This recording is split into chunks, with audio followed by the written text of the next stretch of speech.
This week's vlog is brought to you by the Office of Community Engagement and Diversity Initiatives at Nevada State College. Thank you for watching. Hi, this is Mo. Welcome back to our CDI vlog. I'm doing well. I'm still working from home, relaxing, allowing my body to rest, and really enjoying this time and what it does have to offer. Hi everyone, it's Nayeli. Things have been pretty well. I haven't gone outside much other than going for a walk or checking the mail. Pretty much doing homework most of the time, or reading books, making crafts, painting, trying to keep myself entertained for sure. It's been a roller coaster of a ride, but I'm glad that I have my family and I'm staying in touch with friends online, and it's been okay. Hello everybody, this is Lorenzo Luna. Everything's going pretty good. Me and my grandparents have been staying at home, keeping ourselves busy. Everything is okay. This week we will be talking about the history of Native Americans, particularly in America. Though this history is vast, we will be using this time to briefly discuss key moments in history, the Dakota Access Pipeline, as well as the Trail of Tears, which led to the killing of many Native Americans. We will also be featuring leaders and heroes throughout this video, as well as talking about the number of Native Americans in our country then versus now. We wanted to take this week to highlight a resilient group of people that has endured many struggles throughout their history. We also wanted to focus on them as they are another group that is often misrepresented in media and underrepresented as a whole. Before we get started, let's go over a few key terms that will be used throughout this video. The first one is Native American. Now, some people would like to be considered an American Indian. Some prefer Native American, similar to how some black people prefer to be called black versus African American. But these are indigenous people in North America within the boundaries of the present-day continental U.S., Alaska, and Hawaii. Indigenous people, these are people that have been in this particular place, wherever the location is, since the beginning. They originated there, their culture originated there. Tribe is typically a group of people that share blood ties, religious views, values. They also use the same language or languages and dialects. They typically have a leader. In Native American tribes, the leader is typically considered the chief. Now, there are other tribes in other cultures. For example, in Africa, there are African tribes. The last one is reservation. Now, Native Americans typically live on reservations in large numbers. This is primarily where Native Americans are in large groups throughout America, but they are spread out, living their lives in different places. These lands were given to Native Americans by the U.S. government after white settlers took over their lands, and they were used to control Native Americans and ultimately convert them to Christianity, as well as adopt white mentalities and lifestyles.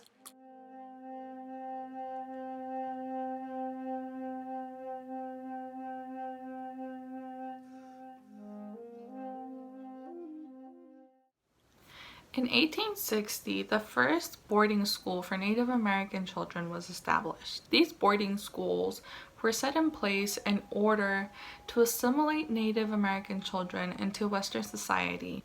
They were stripped of their identities. They were no longer able to speak their native tongues. They were no longer able to dress in their native attire. And they had to have their hair cut. All of what made them native was taken away. These boarding schools began to pop up around the entire country, and by the year 1900, about 20,000 children, Native children, were in these boarding schools. The Native children continued to attend these boarding schools throughout the years until 1928, when a report came in saying all of the horrendous details of what the children were going through in these boarding schools. And soon enough, these schools began to close. By the 1970s, after the civil rights movement, the indigenous activists were able to get the government of the United States to close the majority of the schools down. And the government even handed over the power to the remaining boarding schools to the tribes. These boarding schools would now be run by the tribes in partnership with the Bureau of Indian Affairs. Now, after these boarding schools were shut down, they had to think about what they were going to do next. Where would they send the child to? They no longer had these boarding schools, right? Well, that's when the Indian Adoption Project came in. The main goal of this project was to stimulate adoption of Native children within white families. The project promoted this to the white families as them coming in and saving the child who had been forgotten, when in fact the process of removing the children from their families, most of the time forcefully, was extremely traumatizing to the child. On the reservation, social workers would come in and use catch-all phrases like neglect or unfit parenting as evidence for the removals, when in fact, most of the times, they were nitpicking and choosing to blow the situation up out of proportion. For example, most Native families are used to having a lot of people living with them in their homes. This is seen as something normal within their culture. But the social workers would come in and say that there were too many people living in the house and that it was unfit for a child. But they had been raising children like this for years, and yet so many children were taken from their families. The project ended up placing 395 Native children into non-Native families. All of this goes to say that with the Indian boarding schools and with the Indian Adoption Project, these children were stripped of their identities, affecting generations after.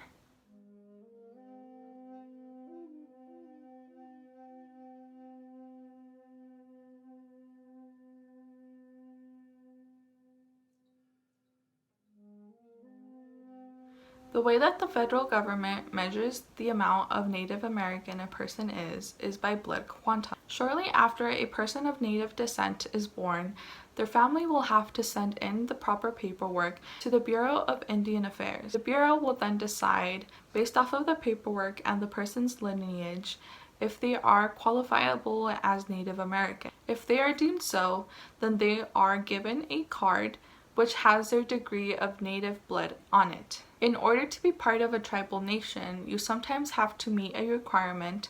However, most of the tribes go off of just a proof of lineage.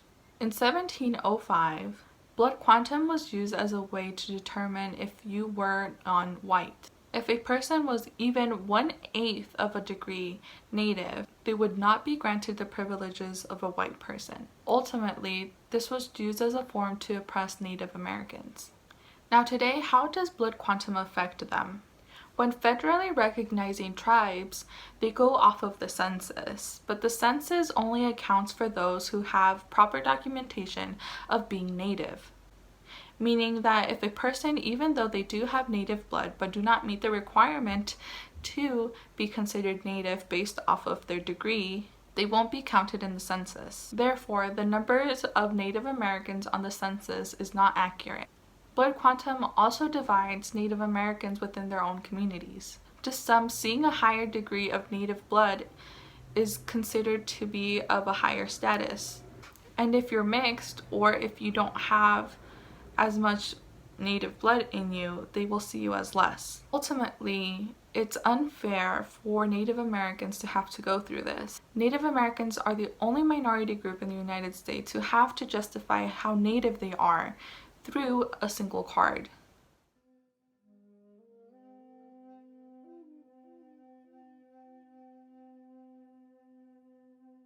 As you can see, the Native American population drastically decreased between 1776 and 1890. However, Native Americans were experiencing deaths in large numbers long before this. Let's talk a little bit about why that is. Throughout history, many treaties were created to protect sacred lands where Native Americans inhabited in large numbers. However, oftentimes, if you look back in history, the U.S. government has gone back on their word in regards to those U.S. treaties and has gone in and invaded those lands yet again. Ever since white settlers first approached Native Americans, they thought of them as savages, uncivilized people who needed their help and guidance. Mass killings of Native Americans span as far back as the 1400s, with Christopher Columbus and other European settlers bringing in diseases such as smallpox to kill them. They also came into their lands to take over and to colonize them, to convert them to Christianity, to force them to adopt their ways as white men. They also came in and raped their women and children, as well as enslaved them for years. Many Native Americans, such as the ones featured throughout the vlog, died in battle while they were trying to fight for their land and their people after white settlers came in and tried to take over. Though Native Americans were courageous, they lacked in resources, tools, weapons, and armor to be able to stand up against the European settlers. They were often outnumbered and many times never stood a chance. On May 28, 1830, President Andrew Jackson signed the Indian Removal Act. This act was meant to relocate Native Americans from their lands to designated lands west of the Mississippi River given to them after taking lands from them year after year after year for decades. They were supposed to help with not only the relocation, but the cost of that, but also helping them resettle. What actually ended up happening was the Trail of Tears. The Trail of Tears forced many Native Americans to relocate from their homes that they had lived in for generations, all the way across the country to Oklahoma from Alabama, barefoot, often with very little food and water. Many Native Americans died of starvation on the way there. Throughout the journey, more than 5,000 Cherokee Indians alone, that's just one tribe, suffered from many diseases such as typhus, cholera, dysentery, and also whooping cough. In 1838, President Martin Van Buren sent General Winfield Scott and 7,000 troops to expedite the process of removing the Indians and relocating them to the Indian Territory. They used force. They came into the Indians' homes and they used their guns to threaten them so that they could steal from them and raid their homes before forcing them to leave on foot.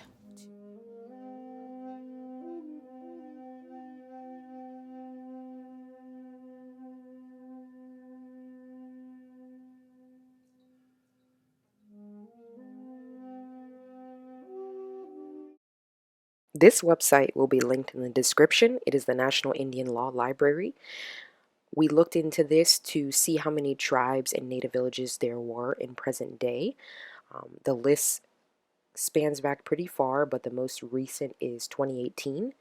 If you click on the links, it will take you to another site where they will show you a descriptive list of the names of the tribes themselves and where they are located. As you can see, there's over 6 pages, so there are still a good amount of reservations around the country, but we know that the population of Native Americans has significantly decreased.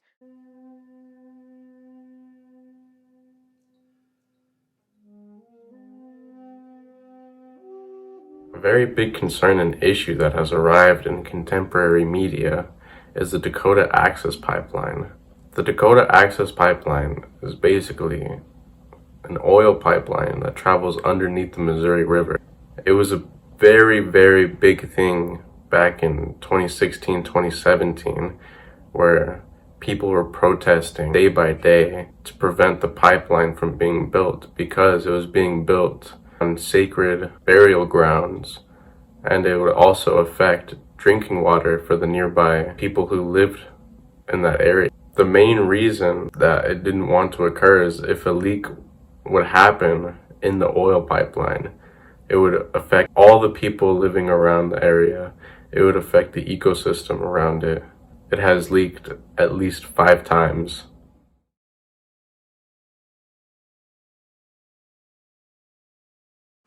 Join us next week, Wednesday, on April 15th at 2 p.m. for a special film screening and panel discussion in regards to the Great Basin water protectors.